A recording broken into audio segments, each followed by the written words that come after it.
All right, Retevis has sent another radio into the channel. This one is the A1. All right. Let's see here. Let's read a little bit about it before we open it up. All right, looks like a 2-band radio. It receives from 136 to 520 megahertz, 999 channels. Let's see here. Transmits on 144 to 148 USA, and then in other places, or 420 to 450, 430 to 440. So depending on where you are, it is a dual bander. Let's see here. Spurious emissions down 36 dB at 1 gigahertz. 30 dB M at 1 gigahertz, greater than 1 gigahertz. That's kind of weird. Okay. Let's see here. Receive frequency. Full receive from 136 to 520. It does have the airband AM modulation from 108 to 136.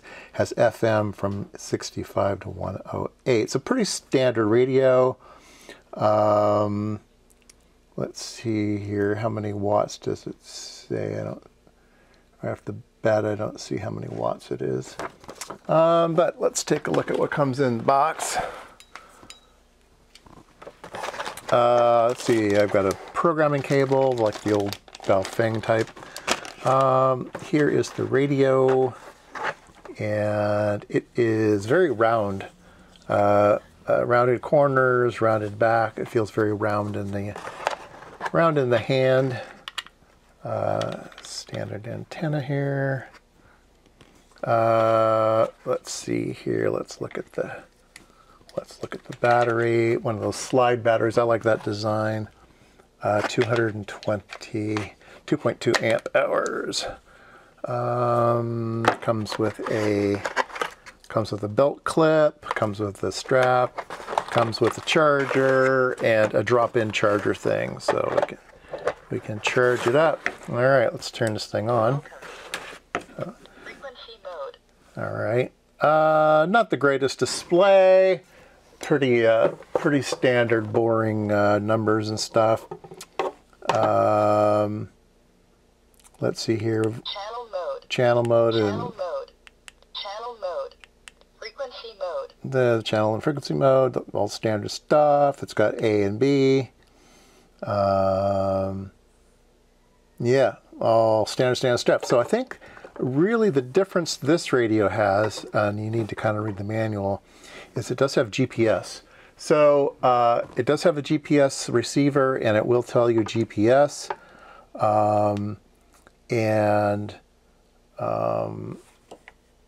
That's a good thing if you're like, you know, four-wheel drive and somewhere. Oops, somebody's talking. Like if four-wheel driving and you need to give your location if you break down or something like that, it's nice to have a GPS with you. Now, I believe this also, if you have another one of these radios, I think you can actually transmit your location to another radio. I only have one radio, so I can't try that, but I believe that's an actual feature on these things. So you might read up on that. But yeah, I say that we let's see if I can turn the GPS thing on. All right, so if you are watching and you enable the GPS, you have to go into the menu and you come down and there's a GNSS. You need to turn that on and then you can get the display, okay? That's the aircraft right there. So anyway, we'll get out of that one for a second. So I'll need to blur out my location, but yeah, here it is. It'll tell you your location, and that's all I know how to do with it. It just tells you where you are, and you can tell somebody else. All right, like I said, the display is underwhelming. Not a great display. But yeah, let's go ahead and see how many watts this thing will transmit. All right, got a full charge on the battery here, so let's try how much power we have. 5.13 watts, so it's dropping down. 4.84 watts. Try it again. 4.83 watts. Okay. let's try 1450000 VHF. And there we go, 5.5 watts on VHF, so very nice. Let's see if we can't figure out how to change the wattage here. All right, I figured it out here. Let's try mid power, and we'll see what that does. 2.9 watts, and it's a little cumbersome here. And then low power is 1 watt or 0.9 watts. So that's a good range. I like that range of power settings. So yeah, there we go. All right, here is the FM radio receive.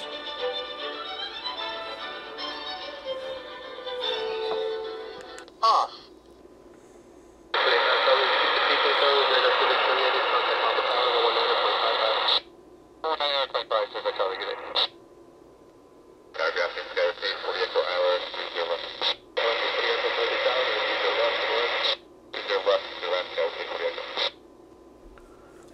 All right, well that was the aircraft. I would say it's not a very good AM receiver. So yeah, I wouldn't want to listen to that for very long, but it does work.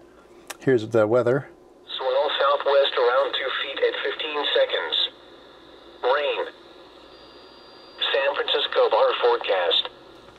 All right, I measured the spectral purity of the radio. I'll show some photographs here. On 2 meters, it acted very strangely at 144 megahertz. There were no spurs, but then a spur occurred at a strange frequency, I think around 217 megahertz. That was odd. And then as you went up in frequency up to 148, it disappeared again. So kind of a weird spur that shows up. I'll leave it up to you to say whether it passes the test or not. On 440, it's just fine, so I didn't even bother putting in a picture. It's just completely clean at 440, so no problems there. All right, so the antenna that comes with it is marked 136 to 174, 400 to 470. And then FM also, I don't know, it's weird. These things kind of vary from radio to radio, but they're all basically the same. It has definitely I put this on the vector network analyzer. I did add a counterpoise to it. So you can see that it's a little bit off on 2 meters. It works at the low end of the band, but not so much on the high end of the band. And then at 440, it seems to be acceptable up there. I mean, ducks are never that great. All right. Well, that was my review of the Retevis A1 radio, and yeah, it seems fine. It does have the GPS, if that's of interest to you or not. There you go, another radio.